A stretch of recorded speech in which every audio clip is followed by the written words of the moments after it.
This is the Try Swim Coach podcast, where the most difficult leg of the triathlon becomes your friend, leaving your struggles and your competition behind you. TrySwimCoach.com, helping you to laugh at the water. Welcome to Try Swim Coach. This is Kevin, and this is episode number 109. So thanks so much for listening, and Happy New Year, already 2017.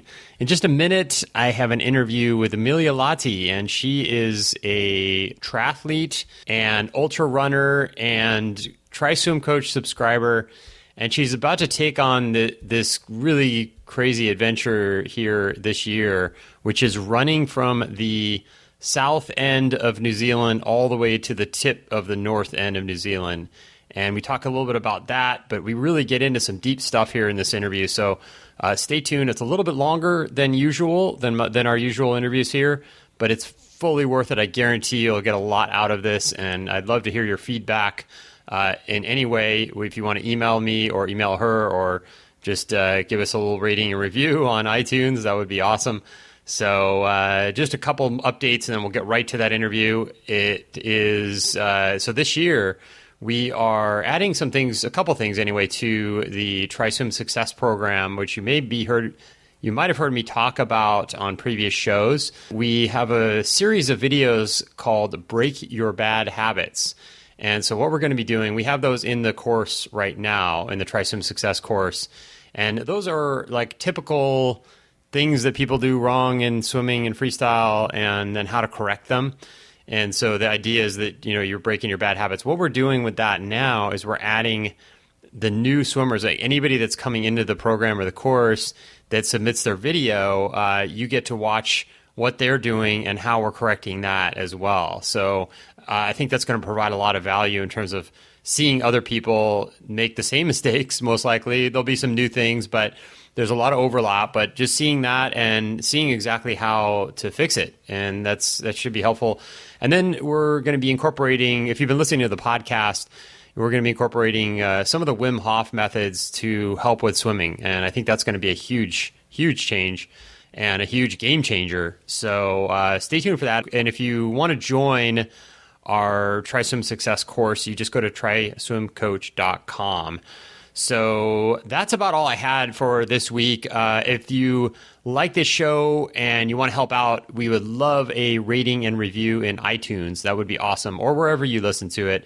And if you have a laptop or a PC or a computer, if you can just pull up the iTunes app and then search for Try Swim Coach, then we'll come up, and then you can put in your rating and review, and we'll read it off on the next show. And we're going to try to do as many of these shows as possible here in the next few months, and leading into the tri season here in North America. So anyway, without further ado, here is my interview with Emilia Lahti. Have a great week of training. Thanks again for listening, and we'll talk to you soon. All right. Well, I am super excited to have Emilia Lahti on the show today. She is a researcher and social activist whose life mission is to be a catalyst for human connection, compassion, and nonviolence. She's originally from Finland and has given talks at Stanford, UC Berkeley, and TEDx, as well as at Singularity University and NASA Ames, where she studied futurism and exponential technology. Her work has been featured in The New Yorker, Business Insider, and Forbes, among others. In her current PhD, Emilia is exploring the Finnish construct of Sisu, denoting endurance in the face of extreme adversity. And Emilia is also an avid human rights advocate and is currently training to run 2,300 kilometers solo across the length of New Zealand to break the silence around interpersonal violence and highlight the strength of overcomers of abuse. And her website is emilialahti.com. Emilia, welcome to Try Swim Coach. Thanks so much, Kevin. Yeah, thanks for coming on. We just met a few weeks ago, and you started out as a Try Swim Coach. I think you followed our page on Facebook, and then Yes. Yeah, and I saw your name pop up, and then we became friends, and then we got a chance to meet while I was in the Bay Area last over Christmas. So yeah, it was pretty serendipitous, to be honest. Yeah. How it all turned out. Yeah. I mean, I've been subscribing to your letters since I started swimming and training for the first time at the ripe age of 34 years. And yeah, I subscribed and I never unsubscribed, which I do with most of my newsletters that come, because I'm pretty protective over my email. So Oh I've yeah. been getting them, and even when I was doing something else, I kind of kept it there. And then all of a sudden it reemerged in my consciousness. And then at the same time, I saw that you were flying somewhere and you barely made your flight. And so I just kind of, my heart told me to comment that, hey, badass, good job. And then it turned out that you were like, 20 minutes from where I live. So Yeah, that's awesome. And I actually don't accept friend requests from Try Swim Coach people because that could go on infinitely, because there's, we have thousands of subscribers, and inevitably yeah. people find me on Facebook and want to add me as a friend. But I think I read a little bit about your story because you had something on your Facebook and I was like, wow, she seems really interesting. Like she's doing some stuff that I want to find out about. So that's why I ended up accepting your friend request. So thanks for doing that. And here we are. Well, you have Finnish roots yourself, so maybe it was like, something in your gut was calling. That's right. Yeah, that's the other thing. As soon as I saw your name, I was like, okay, she's Finnish, so she must be probably okay. Related, Yeah, probably. We all are. Yeah, that's right. So I got to ask you, what was your childhood like growing up in Finland? Oh man, it's cold, like you had to tough it up. No, I'm kidding. So I come from the western part of Finland, and how would I describe it? Actually, I would say like I lived a pretty normal childhood. Parents who were very close to both my mom and dad. They got separated when I was 5 years old, but it was luckily not one of those traumatic divorces or anything like that, or separations. And I really got to kind of witness this construct that I research now called Sisu. It's spelled SISU, and it's one of the most integral words in the Finnish culture. And one might even say that you can't understand Finns and Finland without understanding Sisu. So I think the seeds for this, what's happening now that I'm researching this construct, were kind of planted during my childhood. Just witnessing my mom and dad being both these very just solid, good humans with good character and doing a lot of stuff. And I don't think I ever heard them like complain about anything, to be honest, despite like adversities that we all encounter. And so me as a child, I was super curious. I think I displayed some kind of tendency for endurance activities back then. I do remember that I ran from home when I was, just disappeared for a whole day when I was 5 years old, and I decided to walk to the other end of the city where I grew up. And that was really far, and it was just that adventurous side of me, I guess.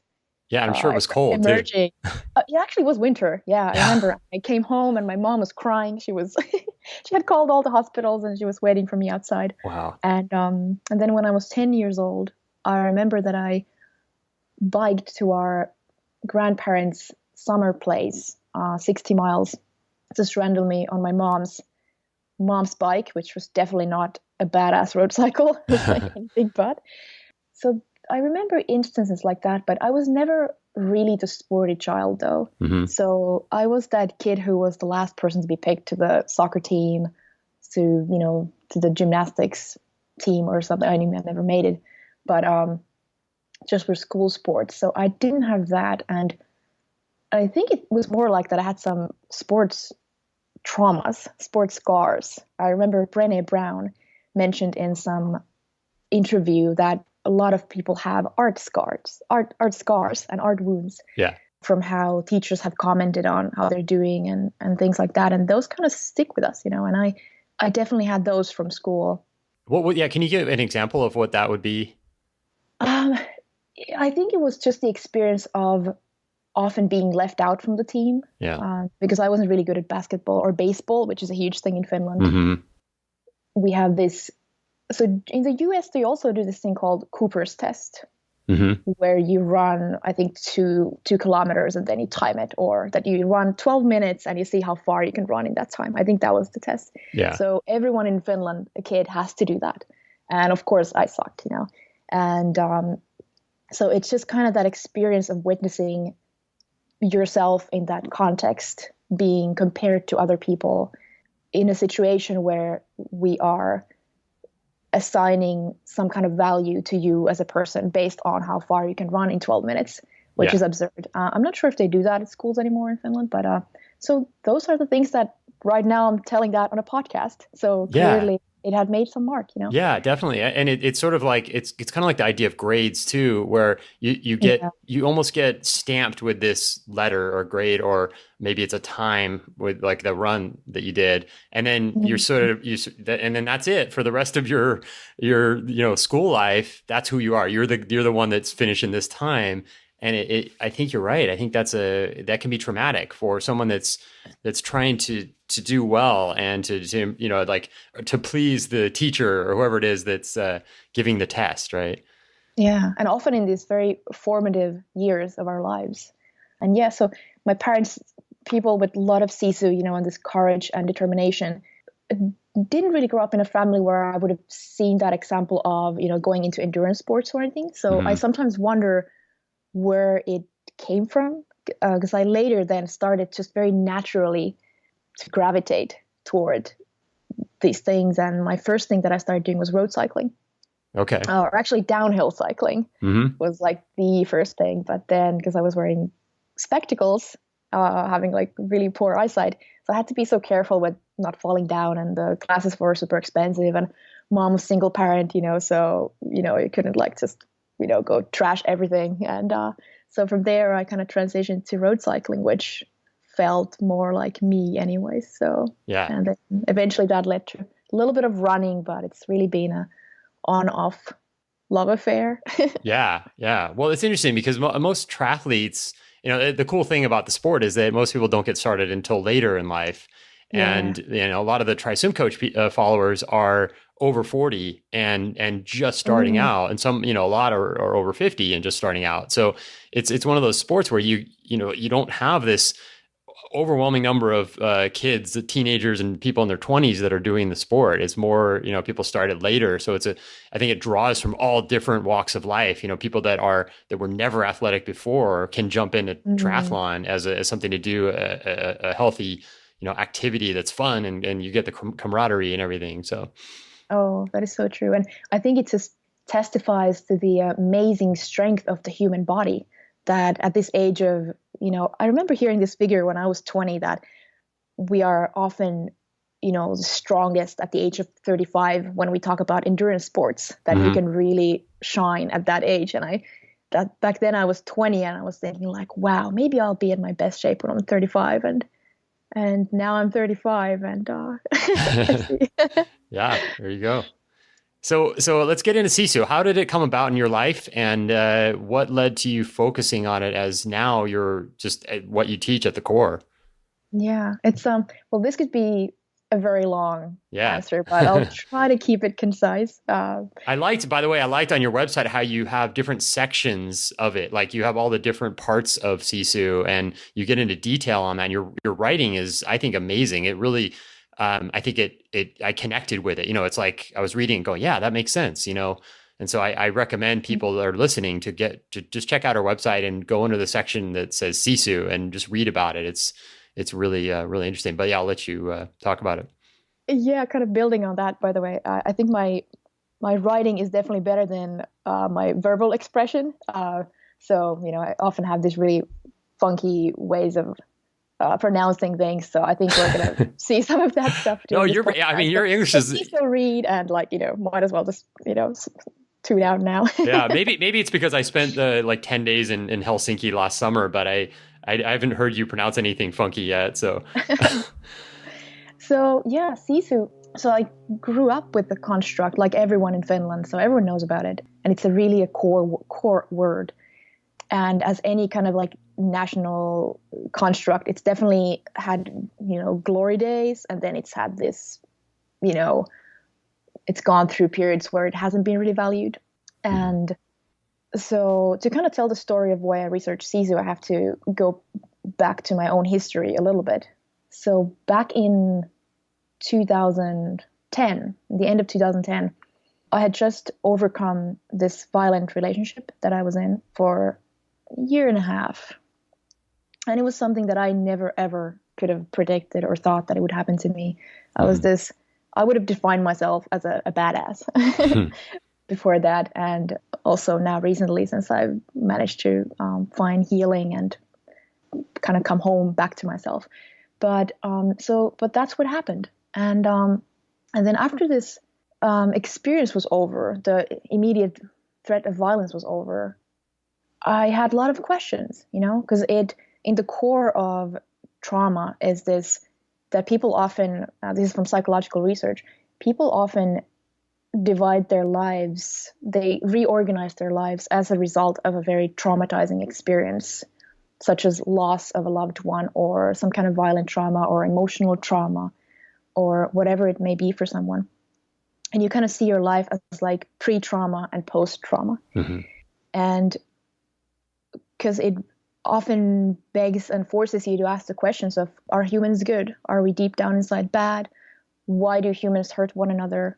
I was also struggling with a lot of self-hate for somehow I felt like, how on earth did I allow this to happen to myself? Mm-hmm. I recently heard a really wonderful quote by someone, I can't remember who it was, but someone said that, staying in a relationship like that for a while, of course, it's absolutely absurd, but abnormal behavior in an abnormal situation is actually normal behavior. And violence isn't something that it just immediately happens, that you meet someone, a man or a woman, may it be physical or emotional abuse, and they'll just kind of like lay out the cards that, hey, first I'm going to isolate you, and then I'm going to introduce this, emotional abuse, or I'll introduce some kind of threat of physical violence. And then by the time I've kind of got to your core and kind of eating up that sense of autonomy and planted the seed where you actually start doubting yourself, then something like really big is going to happen when it's almost too late and you're so fragile that you might not have the mental capacity to immediately help yourself. But eventually I got out from the relationship, and it turned out to be something that transformed my life, as trauma often does. There's a researcher called Richard Tedeschi, and he, together with his researcher colleague Calhoun, they've researched this construct called post-traumatic growth. So we often hear about post-traumatic stress, but there's also this other side to the coin where positive adaptations and positive changes happen as a result of going through something very, very difficult. Mm-hmm. And what they've noticed in research is that people don't merely return back to this base level that they had, but they might, for example, they feel like they become stronger as a result of the experience. Mm-hmm. They might have this newly found appreciation for life. They might be able to relate to people on a completely different level, in a more compassionate way, for example. They might find these like new possibilities, how I would describe it, like in this sense that I had this deep sense of urgency that I will need to find the way how I can serve in this world, because I felt like I had a second chance, And one of the good sides of trauma also is, which relates to these possibilities, is that you see through the bullshit, Yeah. You start to see through people's ulterior motives and how they're trying to play you sometimes to get what they need. So your eyes are sometimes open to the system. And my eyes were open to the system of violence as well, how it's embedded into our social structures, how it's tolerated in many ways. And then how much there is just victim blaming and blaming the person who's experiencing the trauma. Right. So these questions that I had were that, so why do people hurt one another? And then also, how do some people overcome these tough experiences and grow as a result of that, as a result of them? And so the question in my heart was, how do humans overcome extreme trauma? And how can we even use difficult experiences, even if it's not that extreme, but all the things that kind of we encounter in life, how can we use that as a fuel? Because let's face it, adversity is something that is just ubiquitous. It's abundant, it's not like it's going to go away. Right. And so those questions combined with this newly awakened sense of this little activist within me almost. I back then did not call myself an activist. It was more like this waking sense of, forging this new kind of identity as a result of the tough stuff that happened. So I ended up quitting the job that I was at the time. I was in New York working for the Consulate General of Finland. And I left that job, and I was lucky enough to get accepted to a program that I really felt that I was supposed to be in. And it was a master's in applied positive psychology, master's program at University of Pennsylvania, founded by Martin Seligman. And it's an absolutely amazing program. It's been around now for maybe 13, 12 years. And the core of positive psychology, it's a branch within psychology, and it's a scientific inquiry and research of what kind of qualities and character strengths allow people to flourish, what allows institutions, organizations, groups of people, societies to strengthen, and that people can lead meaningful lives and so on. So instead of focusing on the pathology and the sickness, how psychology has been focused on almost for all of its history, not always, but there was a shift during the Second World War where the focus was attached more to the human illness, for obvious reasons. But since that in 1998, that was kind of what they quote as the starting year for positive psychology, when Marty Seligman gave the speech at the American Psychological Association, saying that we need to also focus more resources and finances and effort into understanding the positive side. We need to also look at people who are thriving, right, and learn from them. So anyway, long story. So I ended up getting into this program, and I met Angela Duckworth there. She was giving a lecture on grit. And I think many of your podcast followers may have already heard of Angela. She recently published a book on grit, which is this passion and perseverance for very long-term goals. It's a very triathlete. Yeah, that's what I was thinking. Yeah, when you mentioned it. I mean, that's the triathlon quality in many ways. Yeah. Sisu is not something that you would be tapping into all the time. Sisu is that spare tank, right. if we want to put a name for it, because that's the thing that in psychology, we haven't really had a word for this phenomena of what happens when you feel that you've reached the end of your capacities. And the problem is that there's just not enough cultural variance, I would say, in the research, because most of it has been done and is done in the US. And so we need a more culturally rich conversation around these constructs. For example, right. Japanese gaman is a word that is very close to Sisu. And it's also refers to this kind of equanimity and this keeping your composure when you're going through really tough times. And so I met Angela and I heard her research on Sisu, on grit. And that reminded me of this construct back home. And to my great surprise, I noticed that no one had really looked at Sisu itself, So there was no systematic research on what it is. And the problem is that Sisu doesn't really have a translation to any language. Right. So you might call it guts, and guts relates to the etymology of the word. So the word comes from the Finnish word sisus. So you just add an S to the end, which literally means the interior or the intestines of an organism.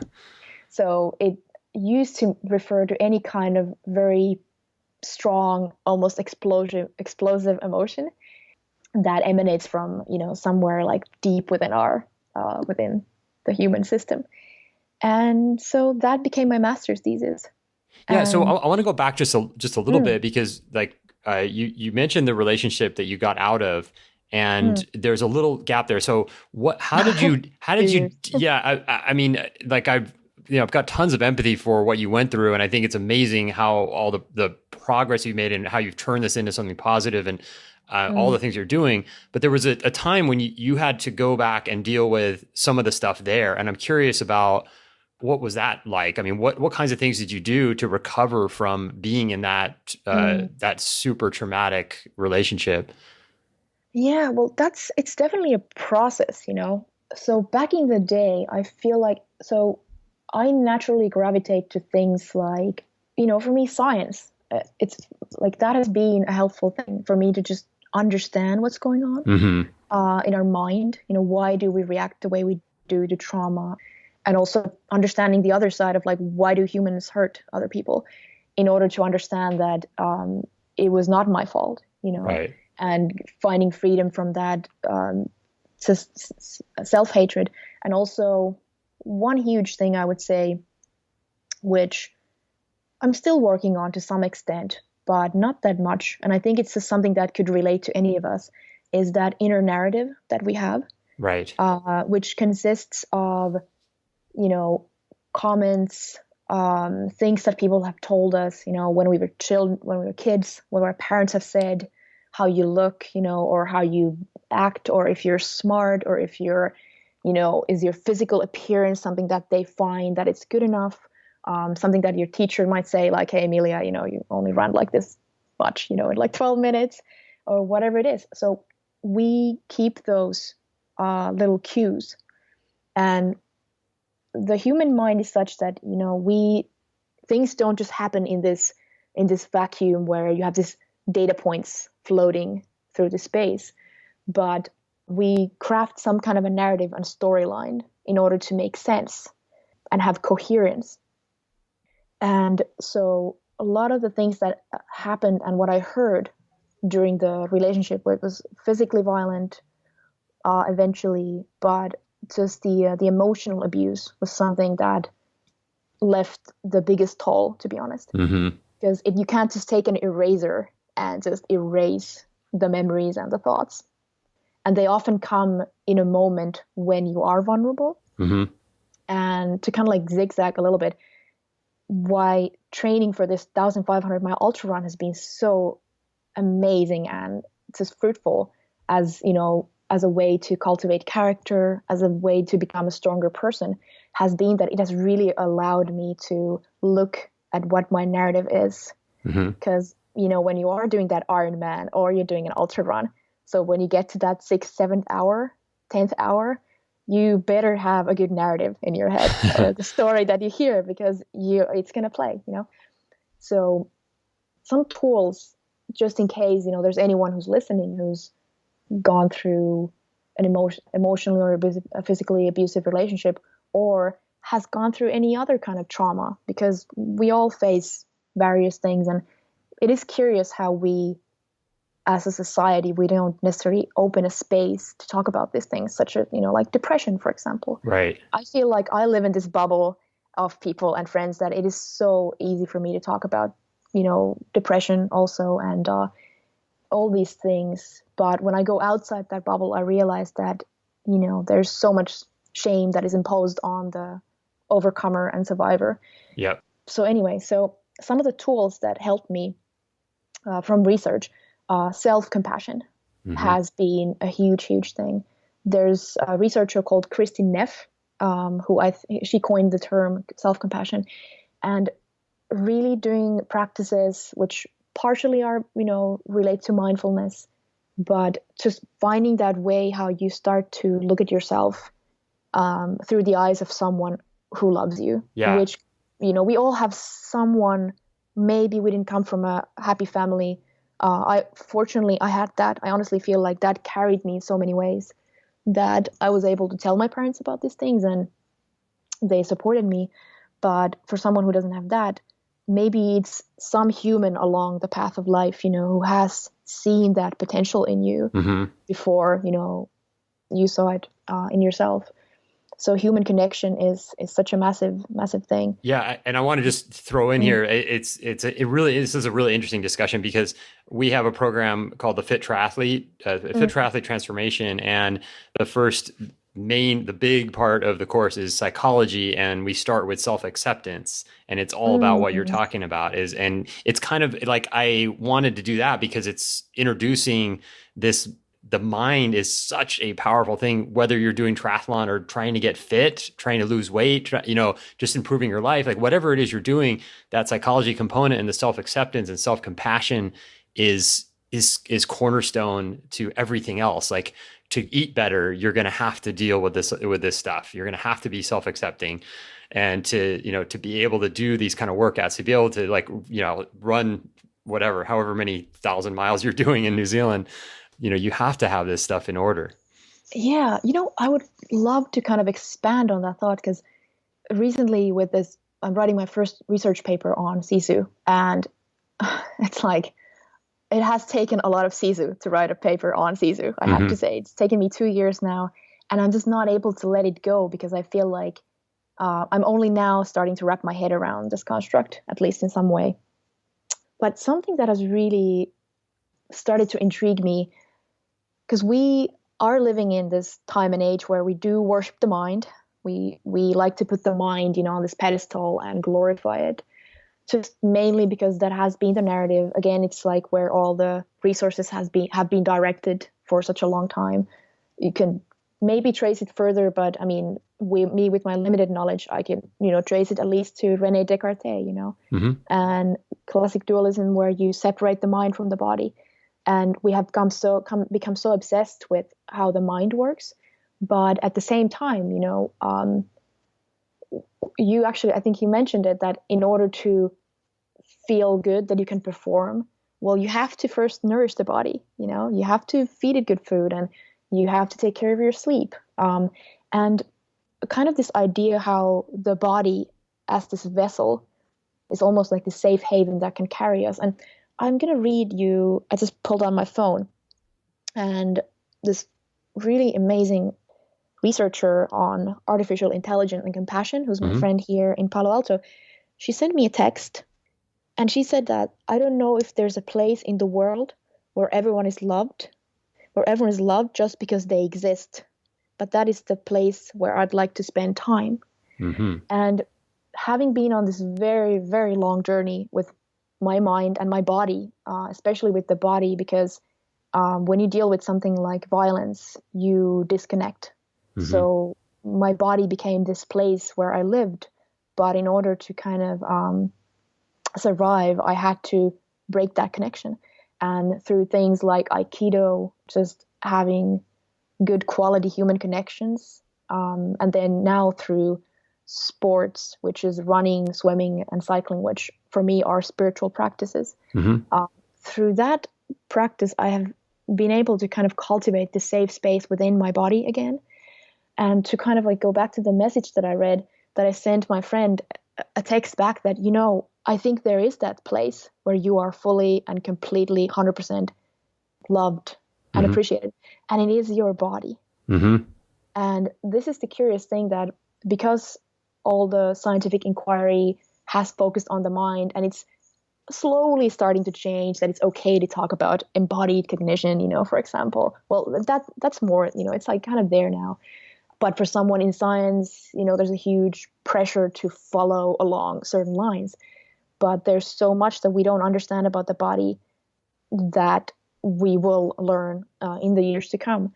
And I almost like that there is a language, and the body speaks through the language of, through the language of warmth, through the language of tears, language of pain, all the positive emotions you feel in your body. But because we don't really have that space in the mainstream narrative for this yet so much, we easily kind of focus so much on the mind. Anyway, I just like kind of wanted to also bring the body as this really, really huge component to healing. And I almost feel like it has been, it's definitely been an equally big thing. Yeah. Oh, that's awesome. So let's talk a little bit about your New Zealand run, and this also goes to the psychology. So, what was your reason for wanting to do a run from the bottom to the top of New Zealand? Oh, so there are so many reasons, which I can't fully explain. Even I just have this. I feel this really strong gravitational pull toward New Zealand, and I have felt it ever since I saw an Ironman competition on TV, like 15, 16 years ago. And something in my body just said like, oof, like that's something I wanted to do one day. And I want to do an Ironman, and I specifically want to do it in New Zealand. And I mean, that was 15 years ago. And it just never happened for whatever reason. I guess I didn't find it compelling enough just to do it to maybe challenge myself, or maybe this is an excuse, or, you know, whatever it is. So New Zealand has had this meaning for me for a long time, and I got to visit the country in 2007. And I remember seeing the blue and the green from the airplane window for the first time. And I just felt tears in my eyes, and it felt like going home, which was a funny feeling. You know, I'd never been there. And so for me, the run is a way for me to take action on something that I honestly, I don't know what else to do. You know, it's we all have certain strengths. We have things that inspire us. And when we get to be in a place where our strengths and whatever it is that we have that we can use to serve other people meets the needs of the world, that can be a pretty powerful combination. So when I was finally, I started my journey to healing after that relationship, I just had this really strong visceral feeling and an idea that one day I want to run the length of entire New Zealand for people like me and us, you know, who people who are overcomers of some kind of, you know, trauma that was inflicted upon them, you know. Yeah. And it was just a thought, you know. It was one of those things that, you know, would be great to go to the moon one day. So, you know, it might happen, but I carried this dream with me, not really thinking that it would actually ever materialize.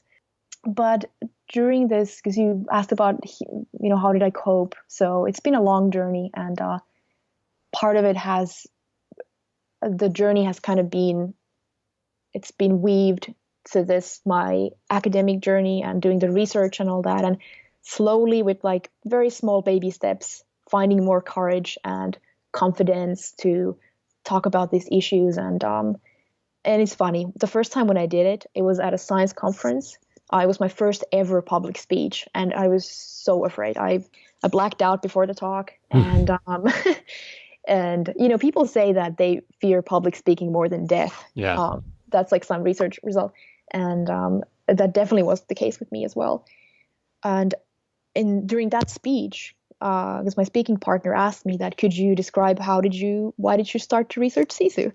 And well, because, you know, that's where it came from. So I, you know, in a very concise way, I shared something.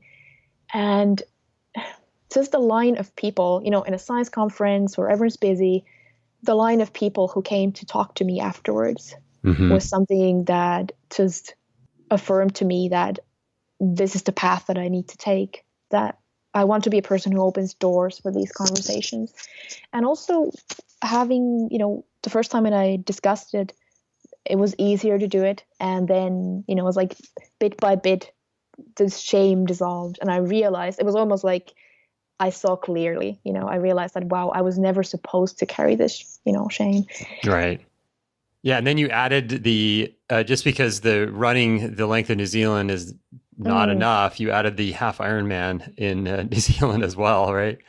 Yeah. So the run for the New Zealand is, because I figured I want to do something about this huge human rights issue. And the question in my mind was just like, okay, what is the most badass thing I can possibly do? And, you know, as a regular researcher, having done a couple of marathons in my life, you know, best time was 4:01 at New York City Marathon, and, you know, like enjoying it, but doing it more and less. So this was just calling to me as an idea. And then, well, you know, since I was going to New Zealand anyways, and there happened to be the full Ironman right after, that was the kind of like what the original plan was, to do the run now, which would have been January 2017 until end of February, in 50 days. And then the Ironman is on March 4th. So that was the plan. And I remember spending an entire weekend after having consulted some triathlon coaches and adventure runners and people on what should I do? Like, is it too much to take on? First of all, train for a 1,500-mile run in a year, and then add the Ironman, which meant I had to learn swimming. I hadn't road cycled in 10 years, so there were these unknowns. And something that struck with me when I spoke with this woman, and I'm like so sad that I can't remember her name now. She's in Santa Clara, super badass lady. And she just told me that, Emilia, this is why we do these things, because they are hard, and the story is there and all that. But she told me that, to spend enough time, this weekend thinking of like what feels good to you and, what's smart also and all that. And I did that. And I remember that every Ironman video that I watched, my body was just screaming that you have to go there, Wow. So it was just, I just had to say yes. I felt like it was just meant to be. So I started training, and the first time when I stepped into the lap pool was end of May last year. And what an experience to learn something for the first time as a 34-year-old grown-up human. It's so humbling, and it just teaches you so much about patience, but also about just the human capability, as this entire project has.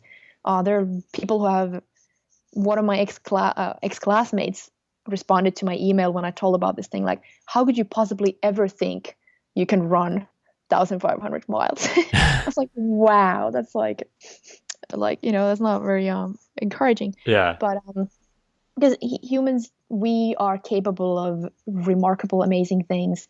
And I think it was James Lawrence, the Iron Cowboy, who said that there aren't goals that are too crazy. There might be bad timelines, Well, maybe that's another topic of whether there was enough time or not. But so it's more about like, do we have enough? Do we dare to dream? Do we allow ourselves to dream so big that it actually scares us? Because when we do, I would say that almost like 9 times out of 10, as long as you also do the training right with compassion. And my mantra, which I learned from Mark Allen, actually, I was lucky to be introduced to Mark's training philosophy. He does the MAPP method. Let's just mention Mark Allen, in case anyone doesn't know who he is. He's the guy that won the Ironman, I think 6 times in the 90s or 80s and 90s. And he wrote a book a long time ago, and I think it was called Workouts for Working People or something. And his philosophy is like, up until he was about 30, he would pretty much just eat whatever he wanted, and he would train like a madman, just like balls to the wall at every workout. Yeah. And then what did you say? Did you say balls to the wall? Balls to the wall? Have you never heard that one? Oh, God, it's so gross. That's a swimming expression. I think anyone that's done competitive swimming. I don't have balls, man. If I had to like smack them on like swimming pool. Anyway. Yeah. Well, it goes back to. I think it goes back to the original concept of balls to the wall is actually the Berlin Wall. They knocked it down with these big, what are those things called? The construction balls. And so like when you're swimming hard, that was always an expression that we used in swimming. It's like, you're going so hard, it's balls to the wall. So okay. Yeah. So I guess this podcast isn't PG anymore. Life isn't, Yeah, exactly. So, but anyway, that's Mark Allen. He kind of developed through his coach, Phil Maffetone, he developed a much more sustaining way of training, which is something that I fully believe in. And I teach, and we teach it in the Fit Triathlete, we teach it in Try Swim Coach, and it sounds like that's what you're doing as well. Yes, I am, and honestly, finding Mark Allen's work and getting to do his boot camp, it was about the fitness side, but it's also about the spiritual side of training. So one thing that I kind of picked from there is honor yourself. It's something that I have written on a Post-it note on my refrigerator, which is honor yourself. So through your training, through the nutrition you put in, I'm still struggling to get my nutrition right. So I can't be like on a high horse here. Enough sleep. I need to fix that as well. Yeah. And all these things, so finding, whoever sets a huge goal, like doing an Ironman, also not doing it like balls or anything else on the wall, because it really offers you this amazing opportunity to grow your character Right. and really get to know yourself through this process of training, which you might miss if you are, even if you're putting in quality training, that you're not just kind of doing the practice, or doing a workout, but you're really practicing. But there's also this mental and spiritual side, which can add a whole different dimension to it. Yeah. Which, yeah, I mean, I can, like, later, if we have time, I can describe my swimming. Well, yeah, that was what I wanted to ask you about. So we had a lesson. When we were up in the Bay Area, when I was up in the Bay Area, we got together for a lesson, and I was really impressed with your attitude. God, you saw me swim. So bad. Okay, Yeah. self-compassion. Yeah, that's right. All the self-compassion. No, but so yeah, I mean, you're starting out at a level. You've only been swimming for 6 months at the most 6 months, right? 5 months, something like that.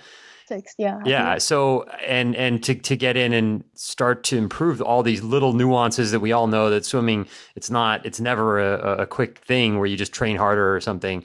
And but I mean, the way you kind of describe your experience in just taking that lesson. It's like I love that you actually enjoyed every bit of the process, and it wasn't like a struggle, really. It was more like, even when you were struggling, it was like, oh, I'm learning something here. And I wish people could see that, because I think that's one of those barriers that people run into. It's like, oh, I got to do all these drills and I got to change the way I swim. And it's a lot of work, and it's a lot of kind of tedious little things that you have to do. And, but I was just wanting you to talk about like how it's gone over since the time you started until now. And you just before we got on this call, you were talking about this amazing workout that you just had in the pool. Oh yeah, I think today is the perfect day to have this podcast. It's exactly 2 months to the Ironman. And by the way, to wrap up the previous narrative, because I said like I was supposed to be running now, so the run is happening. Yeah, we postponed it until the next spring season in New Zealand. So we'll most likely start early November. And we did it in order to have more time to really build the social movement side of it. Because the point of the run is, it's not like I'm just running alone in a forest, but it's to connect with people in the cities. And I'll be organizing events in each city where I stop along the way. I'll be running about 30 miles a day.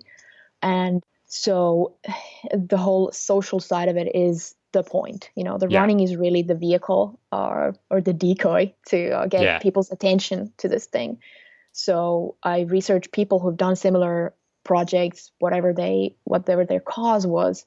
And I've noticed that sometimes like you really need to have patience to build it from the ground up first. Otherwise, you might end up putting it out half-baked. So it was my husband's idea, who is this beautiful human who sees the big picture. Mm-hmm.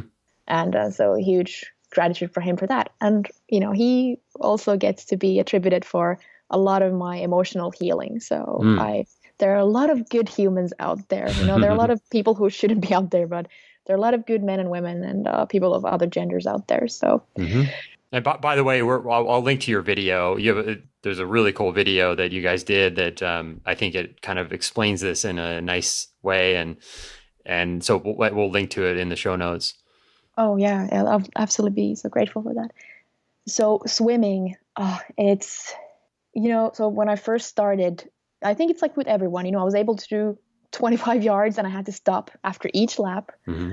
Everything sucked, like somehow equipment sucked, my swim goggles, were like leaking. Why does it happen in the beginning? Because like today they weren't leaking at all. It's not like the equipment changes, but somehow everything was just, really bad. And I had that classic feeling when that you're doing so much work, but you're not moving anywhere. Right. And that is like part of the magic of, I've been spending so much time trying to understand the secret of not the practice and the technical side of swimming, but kind of how it relates to life. And there's a quote by Oprah Winfrey where she says something like, running is the best metaphor for life, because what you put into it, it gives you, Right. But I feel like swimming is even better because running is I would almost say like in triathlon, if you have these three different sports that you do, running is that thing that allows you to really explore your endurance. It makes you strong. You see, you realize that you're stronger than you ever thought you were. You see yourself running first, 10 minutes, then 5K, 10K. I remember for me, one of the most amazing moments was when I first ran 40 minutes in my life, which was when I was 23. And then doing my first ever, marathon. And I ran the perimeter of Manhattan last May. By the way, listeners, I so recommend, if you live in New York or if you are visiting, it took me 7.5 hours or maybe 7 hours and 45 minutes, and I was taking it easy. And you can actually run the entire perimeter. Wow. There's a little part that you have to kind of zigzag, but I have a map on my blog at Sisu Lab. So, Yeah. Or anyone can send me an email if you want to do it, but it's really good. It's about 60 kilometers. And so what I was running is this endurance piece and the strength, and then road cycling. I mean, if we had more time, I would like really go into it, but road cycling for the first time with a group, for the first time ever, it has taught me so much about the importance of communication. Because when you go with other people and you're going high speed, you have to be able to communicate in a way that ensures safety, So you have hand signals, you have, someone's like, okay, stopping, rolling, it's like you can't just assume that people know what you're doing. And it beautifully translates to real life. We have to communicate. And in evolution, those species that survived were the species that learned to communicate with one another.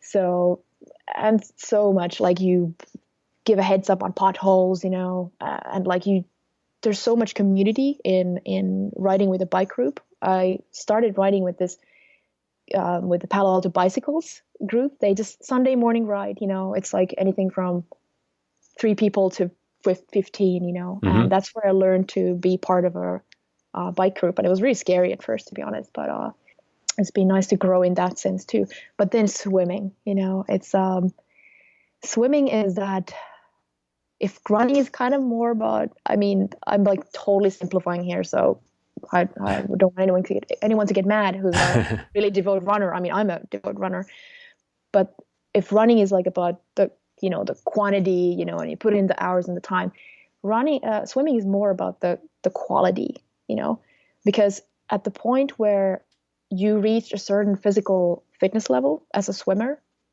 you are able to do the thing, what you need to do in the water. And then eventually it actually does come down to the technique, which I heard the sentence in the beginning, like, you should take a swimming class so you learn the technique. And I was like, what? Like, don't you just like swim?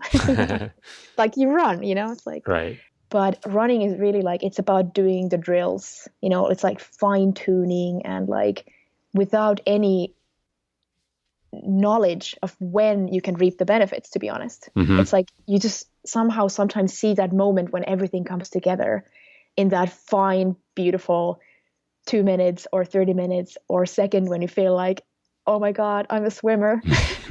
And then you kind of regress back to the, struggling with your stroke, or, and everything just falls apart sometimes. But there's really that beauty to honing those little details, because it's kind of same thing with our character. It's not enough just to kind of, like read a book about self-compassion or how to be a person who builds communities or something. You have to really, really work on yourself first. And that is such a lifelong process. It takes forever. We're never ready. And it just means that you have to come back to the drill. Like you have to come back to the drills over and over and over again. And then you slowly start seeing these small changes. And why I think swimming is so powerful as a metaphor for character growth and our like strength as humans is that I do believe that all the strength and the ability, it's already within us, Right. It's not like we have to find our strength, it's like lost somewhere. It is there. It's more about removing the roadblocks, removing the things that prevent us from being the best versions of ourselves, removing the negative inner chatter, who's telling you that, man, you're so slow today when you're running, or like, it's like, how do you it's like, we all know what that negative chatter is. So swimming is the same, it's like when you put like swimmers in a row who all have the same physical abilities, then it comes down to like chopping away the things that prevent them from not being streamlined, Right. And then you slowly find that place where you are streamlined, and it's like the water is a quality that will carry you, it wants to carry you, but it's about like, how do you turn your body, in what angle, like how much resistance are you creating? Mm-hmm. So removing that resistance is something we have to do in life as well. But in the lap pool, we're working to remove the resistance in the water. And I have to say, like, today was just something absolutely magical. And I wrote in my diary about this. And I'm so happy that I get to tell you as a swimming coach about this experience. And all of us who are on this journey, there's a reason why I've been listening to your podcasts, and why someone is listening to it right now. Maybe you're like on a run, or like wherever you are. Yeah. Or in the pool with a swim P3. Hey, only yesterday I realized I saw an ad that you can actually listen to music or a podcast while you're swimming, and that was mind blowing. Yeah, I mean, I got one. This company sent me one 10 years ago, and I used it, and it was really early stages with the technology, and it did not work very well. But I'm sure they work much better now, and it is great. They seem to be pretty awesome nowadays. Yeah. I mean, I was reading some ads.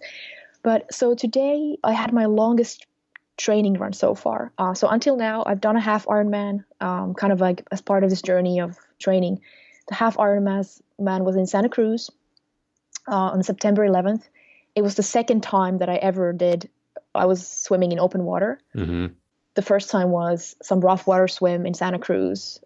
And that was the first time ever. And that really sucked. I mean, for someone doing it, what happened to me was that when I put my face into that cold, the water there is really black. I put my face into that cold black abyss. Nothing in the lap pool had prepared me for what it felt like. And it wasn't that I panicked or anything, but I just simply could not put my face there and relax and, do my freestyle. So I ended up doing the Tarzan drill for the entire mile. Wow. Which was good, like if I can do Tarzan for a mile, and I think my time was like for a mile, like something, oh goodness, like 42 minutes. Yeah. I was so happy, by the way, that I made it through, and so, like rejoicing of like every little victory. And so today's swim was the longest lap pool swim that I've done so far. So it was 3,000 yards. Mm-hmm. Started with a 500-yard warm up, and then 2,000 yards of like just solid, stable swimming, and then 500 to cool down. And I just knew it from the first moment when I tipped my toes into the pool that, okay, there's something really good here. I just felt it in my body. And from the first 30 seconds, I felt like my hips weren't sinking. Mm-hmm. I was nicely like floating. And it was such an important experience to have, to know that this is how it can feel like when we kind of come back to the hard stuff. And one thing that was really noticeable, what was different, that I didn't have that negative inner storytelling going on in my head, but I was able to kind of really be there together with my body. Yeah. And just feel what the body is feeling.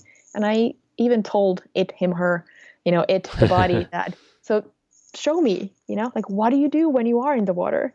Like, what is the path of least resistance in this space?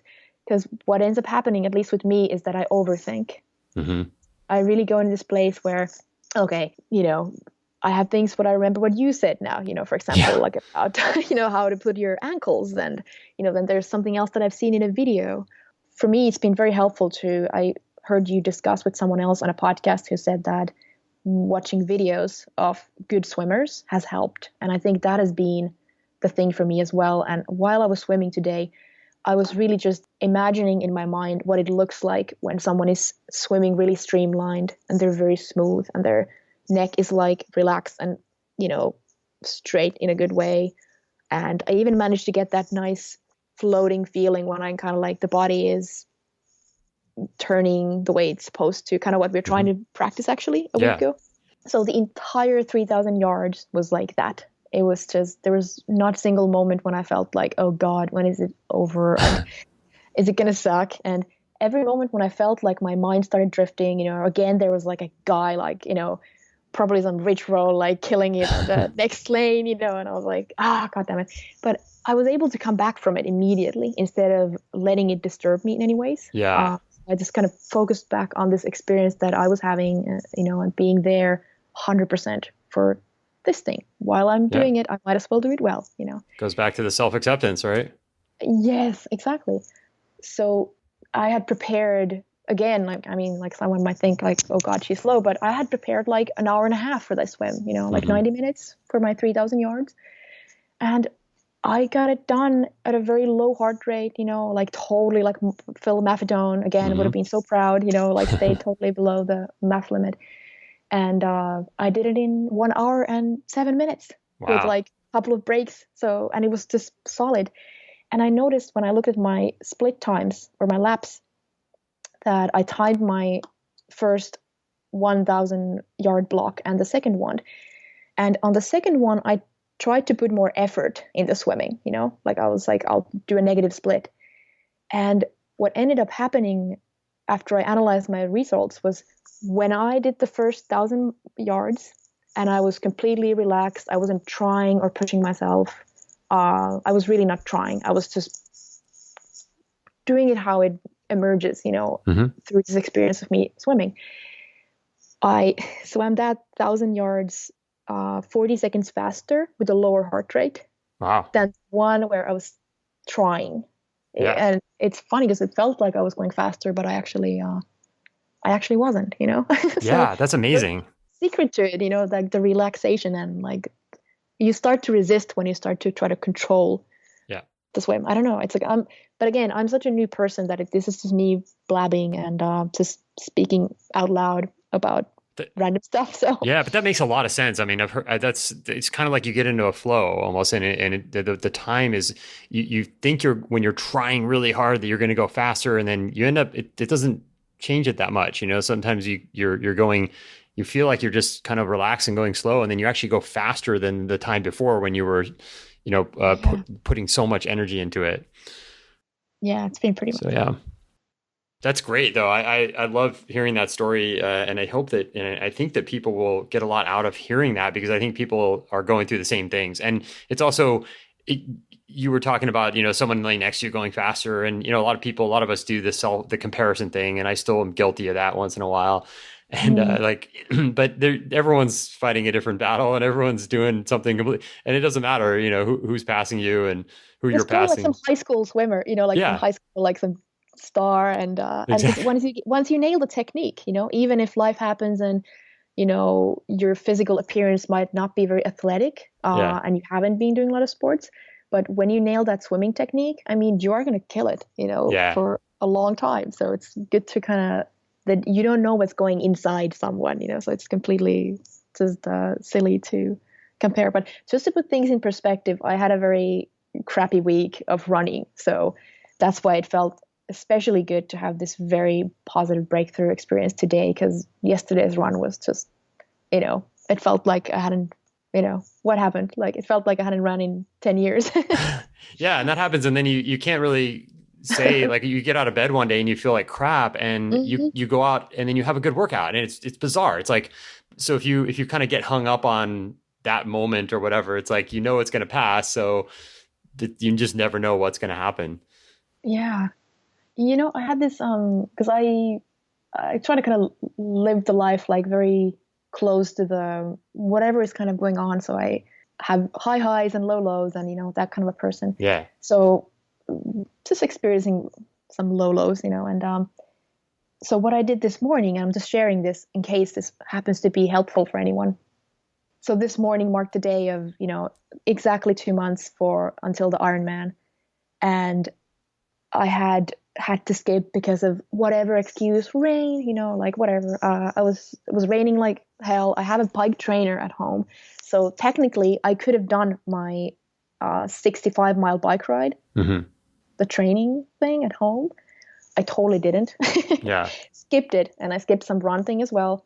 So I was feeling guilty of that over that, and kind of just having this blamey feeling. So this morning when I woke up, I decided that, okay, like whatever has happened until now, it is erased. Mm-hmm. And I will start with a clean slate. And it's exactly 2 months. So I will focus now on these 60 days that I can still have an impact on. And that helped me shift that mental focus. Yeah. So these little tricks, because we get stuck on the negative emotion. And this is something that I found very useful as a tool of what ends up happening when we're in bed and it's night. We start thinking about things which are going wrong. I'm not just, training, but personal life or something. And we get hung up on the anxiety or something. But instead of thinking about what it feels like, when you start thinking of small actions, that what can you actually do to start changing the situation, it very quickly changes how you kind of see the thing, and you start to feel more hopeful. And then you just start doing those actions. And it's helped me so many times to cut the little downward spiral that it's so easy to kind of get stuck, Yeah, that's an awesome tip. Now, there was, probably should wrap it up here. We've been on for a while, but you have something on your blog about the 70.3 that you did, the half Ironman that you did. And you said something about having a Zen first half Ironman. I really like that. I wonder if you can talk about that a little bit and how people can kind of do that, because I think there is a lot to what you were saying in the blog. Oh, I'm so happy you actually remembered that and brought that up. Yeah, so looking at the triathlon world and the world from the perspective of a person who's, overcome certain things and then like tries to find ways how to build a more, peaceful world and a world that's more inviting for other people and safe. And I feel like there's a lot of comparison and this A-type personality stuff in triathlon. I don't know if you can change your personality type, but I used to be A-type, but I'm so not that person anymore. So I call my runs compassion runs. And I try to kind of describe that when I go out training, whether it's swimming or running, I go on a date with my body, like as an opportunity to learn something about this amazing physical being that I have. Not so much with cycling, because you have to be quite in your head in order to, be safe when you're riding somewhere where there's traffic and all that. But swimming is really great, and running for just kind of like sensing what's going on. So as a result of observing this world, that's kind of the foundation is racing and like competing. And even though we often say like, well, the whole point is just to like, win yourself and race against yourself. Yeah. But very often people end up getting super caught up with, what's the time, to a point that you overexert yourself so badly that your race ends up being like from hell. I've had a marathon like that where I bonked at mile 8. I did finish it, but I have to say that took a lot of Sisu. I mean, it was painful from mile 8 all the way to the end, and I never want to experience that again. So because nothing is worth that, unless maybe if you're actually trying to win the whole thing, then, well, maybe that's the point. But for people who are recreational athletes, or you're doing it for your character improvement or healing or just to challenge yourself. So when I was preparing for this half Ironman, I wanted to make sure that how I do it that I wouldn't get too caught up on this narrative of competing against one another, and also trying to steer away from this no pain, no gain, go hard or go home, which are, they lead to a very different kind of world than the world where we seek to kind of do these things for the sake of doing them, in a way that we can learn something about ourselves and also others, And so my number one mantra for the race was this amazing thing that I heard from Mark Allen, that honor yourself. Yeah. So, when biking or running, whatever, honor yourself so that you don't end up pushing yourself too hard, because it is so easy to kind of, go to that space because it kind of feels cool. There's some satisfaction to it. I mean, it's great to have a good time, I mean, of course it feels good, but in order to like really raise at the actual level that you are, I mean, it does take humility, because we're in this world that is so obsessed with numbers and like putting that label behind like what is Emilia's like half Ironman time or something like that, you know. So it takes a little bit of just that you have to decide to ignore that. So honoring myself was one. I didn't bunk at all. I had the most freaking fun race I could have imagined. It was, so I came out from the water. There was 2,200 contestants, I think. I was out from the water. I think I was number 2,100 or something. You know, as a new swimmer, sucked, you know, like totally okay. But with the swim, I think I passed almost 500 cyclists on the bike route, and with this really good solid bike where I felt like I could have gone way faster, but I was being very careful to stay under the MAPP zone. Also because it was my first half Ironman, so I didn't really know where to compare to, like what is okay and what's not. Only consumed like one banana and had one bottle of this endurance fuel that I was using. So my fat burning stuff was, you know, going really well. And then I switched to running, and, you know, running is the time that you know at that point whether you have like blown it or not. And I saw so many people who were really struggling. And what happens when you bonk is like you go into this painful little bundle and you can't reach out to other people and connect, but you are there for yourself and to survive. And one of the things I kind of told myself and my husband before starting the Ironman, that I want to be able to have an eye contact with every volunteer who I see along the way, especially the people who are serving the food and the snacks and, you know, fuel and all that. And I was able to do that, you know, and just to see what amazing value it added to not just my race, but to those people, that I was conscious when I went to the, you know, get my nuts, whatever, as opposed to almost like just racing alone for myself. But I just, honestly, I don't see what's the point of doing an Ironman or any kind of race if you're just only there for yourself, you know, because it's like you have thousands of people who have to contribute for that thing to even exist. Right. And I totally get those competitions where they even ban headphones, although it's kind of stupid because people should, you know, you're grown up. Hey, you can choose for yourself. But I guess I get why they're doing it, because it is kind of sad that people slave away, and then you have like just athletes who come and like just like, you know, bulldoze through the route, you know, and like don't even say hi to anyone. And because in the end of the day, we are super interconnected. We are a species that we thrive when we are in connection with other people, and there's so much that we can bring to other people's lives with just choosing to be present. And it's easy for me to say this now because I didn't happen to bonk during that race, and I know it is hard when it does happen. But it also gave me this amazing experience and feeling that this is the way how I want to, you know, quote unquote race. I wouldn't even use the word race. I would say like experience, something like that. So I finished the race. I had so much energy that I could have kept on running easily. Didn't burn out. Had zero pain the next day. So felt completely good, recovered. So it's like there's so much truth to also, you know, training in a way that like MAPP method is one example of, you know, building a super good aerobic base. There are other ways to do it as well. I don't do the low carb, high fat anymore. I tried it. It didn't quite fit me. And I just try to stay away from super extremes and just kind of see what feels good. But anyway, yeah, that was my experience of a half Ironman. Yeah, no, that's great. That's really good stuff. I'm really enjoying this interview, this chat, and but I think it's probably a good time to wrap it up. And that was a really great answer to the Zen half Ironman. So yeah, let's see. Why don't you give out your website and where people can get a hold of you and anything else you want to mention? Yeah, well, first of all, thank you to everyone who's still listening, first of all. And so you can reach me through my website.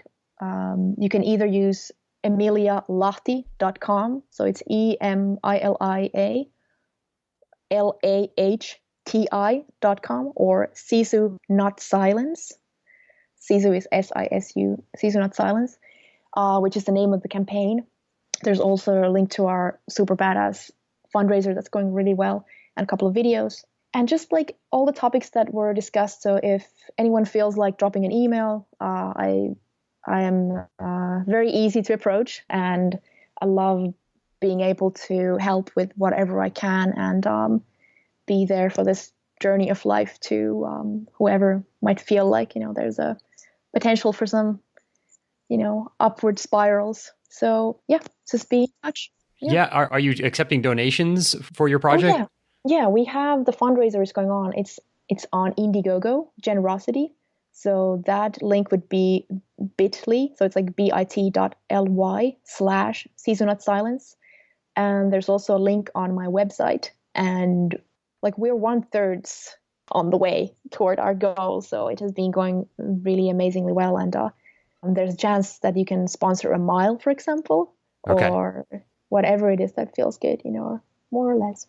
Awesome. Yeah, we'll put the links in the show notes for sure. And I hope people can donate whatever they can and help you out. I think it's a great cause. And again, Emilia, it's been really awesome chatting, and you have a lot to say that is just, I think, tremendously helpful. And I love what you're doing. So keep doing it, and good luck with everything. And thanks again for coming on the show.